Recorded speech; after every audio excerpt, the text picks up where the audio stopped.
జీ5 app download చేసుకుని పూర్తి ఎపిసోడ్లని ఉచితంగా చూడండి. తను కాల్ చేసి చాలాసేపు అయింది, ఇంకా రాలేదేంటి సండే?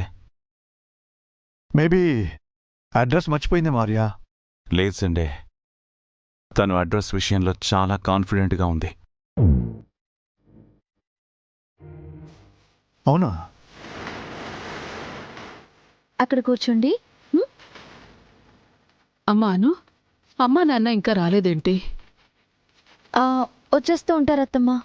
అక్కడ ఆటోలు అవి తొందరగా దొరకవు. మన కారు పంపించాల్సింది కదా, లేదంటే క్యాబ్ అయినా బుక్ చేయాల్సింది.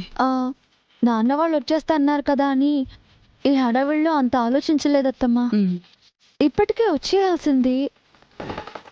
ఏమైనా అనుకోనిది జరుగుంటుందేమో.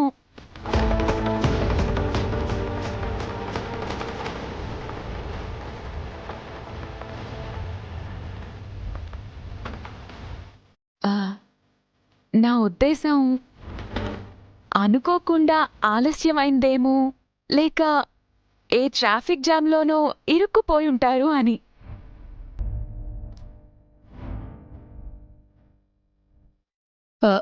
అను, ఎందుకైనా మంచిది ఒకసారి కాల్ చేసి కనుక్కోమ్మా ఎంతవరకు వచ్చారో. అలాగే అత్తమ్మా.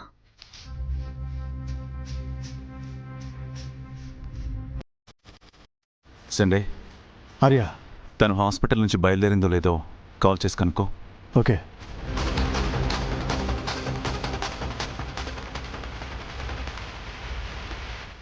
హలో.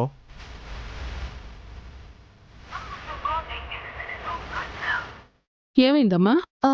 నాన్నగారి ఫోన్ స్విచ్ ఆఫ్ అని వస్తుంది అత్తమ్మా. పోనీ పద్దుగారి ఫోన్కి ట్రై చేయి.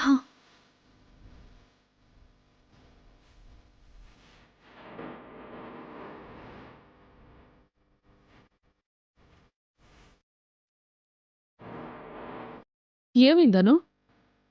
అమ్మ ఫోన్ రింగ్ అవుతుంది కానీ తీయట్లేదు అత్తమ్మా.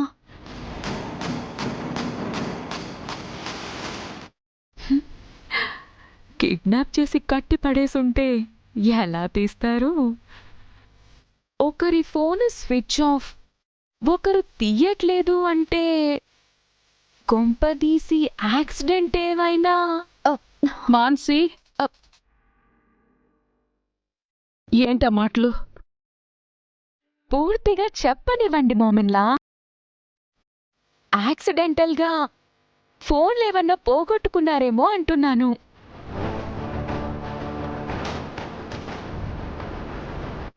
ఓ ఐసీ. Thank you doctor.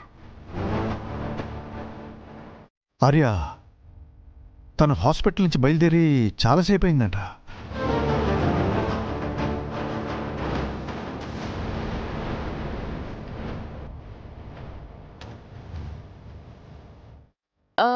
లేదంటే మన ఇంట్లో ఇలాంటి వేడుకలు జరిపించుకోవడానికి మొహమాట పడి రాలేము అని చెప్పలేక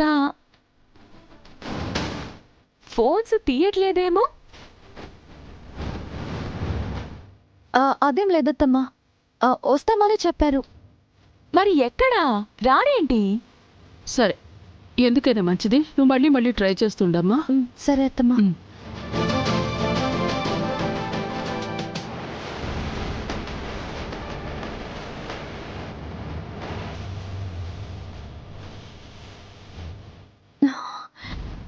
ఎందుకు అమ్మ వాళ్ళు ఫోన్ లిఫ్ట్ చేయట్లేదు? ఏమైందో ఎలా తెలుసుకోవాలి? తను హాస్పిటల్ నుంచి ఇంకా రాలేదు అంటే ఏమై ఉంటుంది? జీ5 యాప్ డౌన్లోడ్ చేసి అన్ని ఎపిసోడ్స్ పూర్తి ఉచితంగా చూడండి.